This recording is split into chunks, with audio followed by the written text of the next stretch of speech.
Hello everyone, I hope आप सभी अच्छे होंगे। ये वीडियो आपके लिए बहुत ज़्यादा इंपॉर्टेंट है बिकॉज इसमें आपको बहुत कुछ सीखने को मिलेगा। एंड अगर आप 7 बैंड स्कोर करना चाहते हो तो इसको ज़रूर फॉलो करना। बहुत सारे स्टूडेंट्स हैं जिनका स्कोर नहीं आ पाता आइल्स में एक दो मिस्टेक्स की वजह से, एंड वही छोटी छोटी मिस्टेक्स इतनी बड़ी बन जाती है कि वो सॉल्व ही नहीं हो पाती। बट इसकी एक कंडीशन है, अगर आपको ग्रामर आती है तो आप इस स्टडी प्लान को फॉलो कर सकते हो। सबसे पहले हम डिस्कस करेंगे रीडिंग के बारे में। रीडिंग बहुत सारे स्टूडेंट्स को डिफ़िकल्ट लगती है, but don't worry guys, reading काफ़ी आसान होगी अगर आप रीडिंग को समझोगे। रीडिंग पता किस चीज़ की गेम है कि आप कितनी जल्दी किसी क्वेश्चन को फाइंड आउट कर सकते हो, कितनी जल्दी आप कीवर्ड्स फाइंड आउट कर सकते हो। बस रीडिंग इसी चीज़ की गेम है। आपको बहुत ज़्यादा वोकैबुलरी अगर आपको नहीं भी आती फिर भी आप रीडिंग में 7 या 8 तक स्कोर कर सकते हो, बिकॉज इसमें अगर आपको एक बार लोकेशन मिल गई, आपने स्किमिंग एंड स्कैनिंग को यूज़ कर लिया तो समझो कि आप रीडिंग में स्कोर कर सकते हो। रीडिंग में सबसे बड़ी मिस्टेक स्टूडेंट्स क्या करते हैं, जब भी वो किसी पैसेज को सॉल्व करने लगते हैं, आपके पास 3 पैसेज होते हैं, उन्होंने एक पैसेज करा, वो इतने ज़्यादा एक्साइटेड हो जाते हैं आंसर्स को चेक करने के लिए, उनको ऐसा लगने लगता है पता नहीं मेरे सभी ठीक होंगे। एंड फिर वो देखते हैं एंड उनको पता चलता है कि सिर्फ उनके 5 क्वेश्चन सही हैं, एंड बाकी जितने बच्चे होते हैं उनको वो सॉल्व भी नहीं करते, बस डिमोटिवेट हो जाते हैं। प्लीज़ जब भी आप रीडिंग का टेस्ट सॉल्व करो, आप टाइम लिमिट के हिसाब से करो। तब तक आपने नहीं आंसर चेक करने जब तक आपके पूरे क्वेश्चंस नहीं सॉल्व होते। जब हो जाएंगे फिर आपने देखना है। अगर स्टार्टिंग में ही देख लेते हो एक एक पैसेज के बाद तो उसका ज़्यादा फायदा नहीं है। आपने कंसंट्रेशन एंड अपनी अंडरस्टैंडिंग के ऊपर भी काम करना है।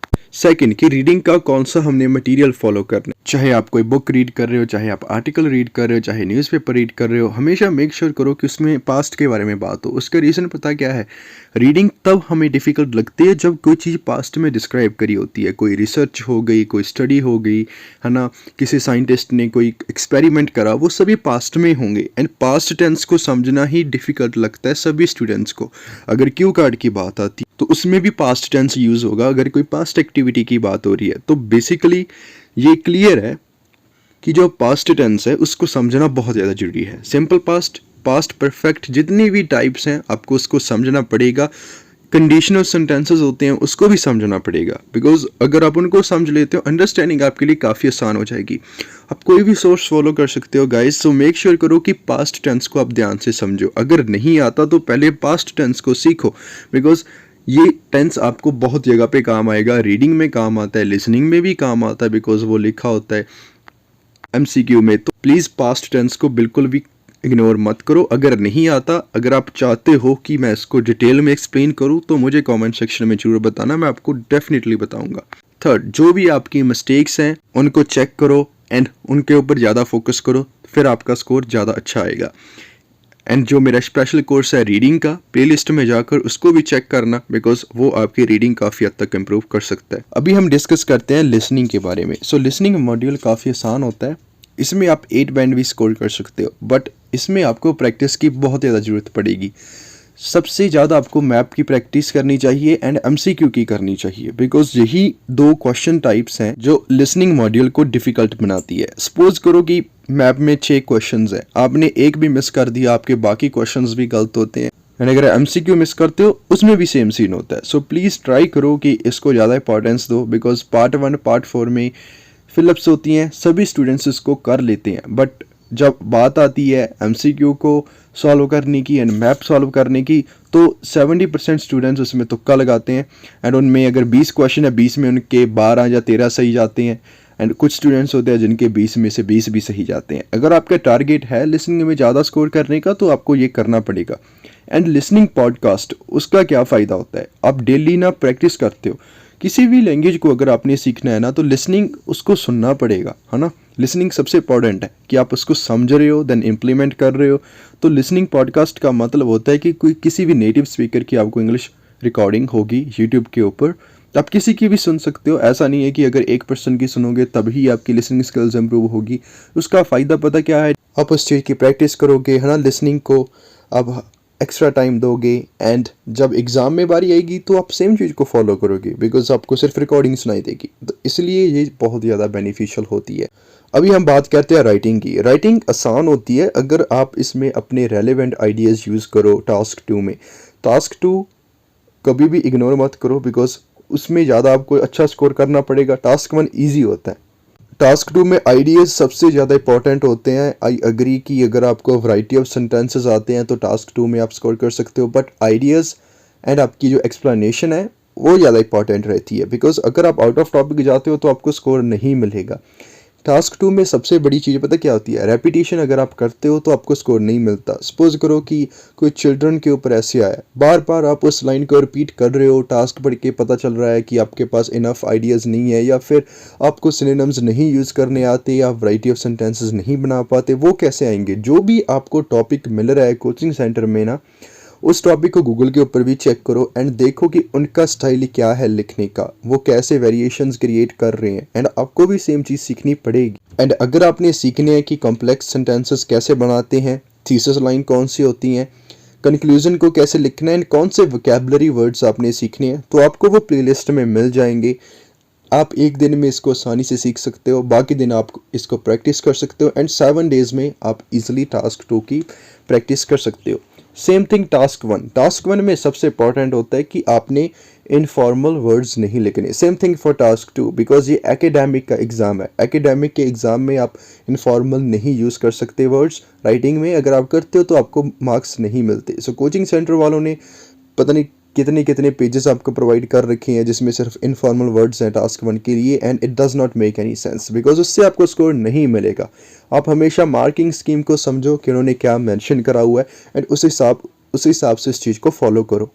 सो मैंने टास्क 1 की भी वीडियोस अपलोड करी हैं, बिकॉज अगर मैं यहाँ पे डिस्कस करने लगूँ कि लाइन को कैसे एक्सप्लेन करते हैं तो वीडियो बहुत ज़्यादा बड़ी हो जाएगी। सो बेटर है कि आप उस चीज़ को फॉलो करो। एक चीज़ मैं आपको और बताता हूँ। सो लाइफ में जब भी आपको कुछ सीखना है या फिर आपने सक्सेस होना है ना, तो आपकी जो सक्सेस है ना वो टाइम से मेज़र होती है। वो कैसे कि एक पर्सन तो लाइन ग्राफ को सीख रहा है कोचिंग सेंटर में जाकर 1 महीने में, बट उसको आ जाएगा 1 महीने के बाद।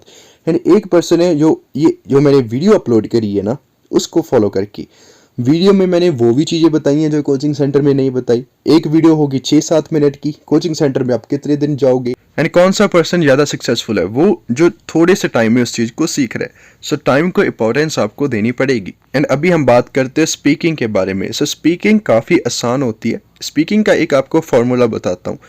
जब भी आपको एग्जामिनर कोई क्वेश्चन करता है, जब भी आप उस क्वेश्चन को एक्सप्लेन करते हो, तो मेक श्योर करो कि आप ऐसा आंसर मत करो कि एग्जामिनर आपसे क्वेश्चन पूछे। अगर उसने आपसे क्वेश्चन पूछा है, कोई भी क्वेश्चन आप पूछ सकते हो, आपसे वो पूछ सकता है कि आपको स्पोर्ट्स में इंटरेस्ट है या नहीं। अगर आप नो कहते हो तो चांसेस हैं कि वो आपको उसके अगेंस्ट क्वेश्चन पूछेगा। आपने जो स्टेटमेंट दी है उसके अगेंस्ट वो क्वेश्चन पूछेगा कि वाई, एंड देन फिर आपके पास उसका वैलिड रीजन भी होना चाहिए। सो ट्राई करो हमेशा इस वे से क्वेश्चन को एक्सप्लेन करो कि एग्जामिनर आपको ज़्यादा क्वेश्चन ना पूछे, बिकॉज स्टूडेंट्स काफ़ी नर्वस भी हो जाते हैं, कई बार उनको उनका क्वेश्चन भी समझ में नहीं आता। सो हमेशा मेक श्योर करो कि आप उस चीज़ को बस एक बार उसने क्वेश्चन पूछा, आपने एक्सप्लेन करा, that's it, then next question. And vocabulary काफ़ी इंपॉर्टेंट है स्पीकिंग के लिए। मैंने 3 वीडियोस जरूर बनाई है। अगर आप चाहते हो कि मैं वोकैबुलरी के ऊपर PDF बनाऊँ, let me know in the comment section. मैं डेफिनेटली आपको बताऊंगा कि मैं कब वो क्रिएट कर रहा हूँ। एंड सेम चीज़ होती है स्पीकिंग में कि आपको वैरायटी ऑफ सेंटेंसेस यूज़ करने होते हैं। आपको जीरेंड आना चाहिए, आपको पैसिव आना चाहिए।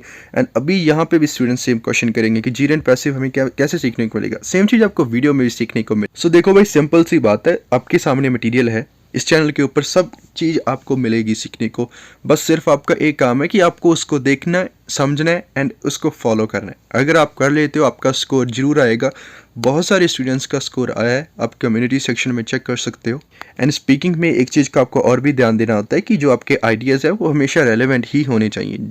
ऐसा नहीं है कि इसमें भी आप आउट ऑफ टॉपिक जा रहे हो, एंड ऐसा नहीं लगना चाहिए आपके बोलने के स्टाइल से कि आपने वो चीज़ें याद करी हुई हैं। इस चीज़ का आपको थोड़ा सा ध्यान रखना है। ये मैटर नहीं करता कि आपका एग्जामिनर इंडियन है या फिर किसी फॉरेन कंट्री से है, आपकी परफॉर्मेंस के हिसाब से ही आपको स्कोर मिलेगा। एंड सबसे इंपॉर्टेंट चीज़ जो प्रेडिक्शंस वगैरह होती हैं, इससे बाहर निकलो। कोई भी पर्सन नहीं बता सकता कि एग्ज़ाम इजी आएगा या डिफ़िकल्ट आएगा, बिकॉज ये इंटरनेशनल एग्ज़ाम है।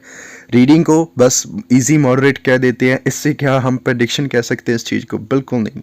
तो अगर आप मैच्योर हो इतने, तो इस चीज़ से बाहर आओ। ये आपकी कभी हेल्प ही नहीं करेगी, बिकॉज आपको 1% आइडिया भी नहीं है कि कौन से पैराग्राफ में, कौन से पैसेज में कौन से क्वेश्चन आएंगे, you don't know about it. तो प्रेडिक्शन आप कैसे कह सकते हो, तो आपको 1% भी आइडिया नहीं है कि कौन से टाइप्स के क्वेश्चन आएंगे। सो उस चीज़ से बाहर निकलो, अपनी प्रेपरेशन के ऊपर ध्यान दो, इन चीज़ों को फॉलो कर लेते हो 7 डेज़ में आपकी इतनी प्रैक्टिस हो जाएगी कि आप इमेजिन भी नहीं कर सकते।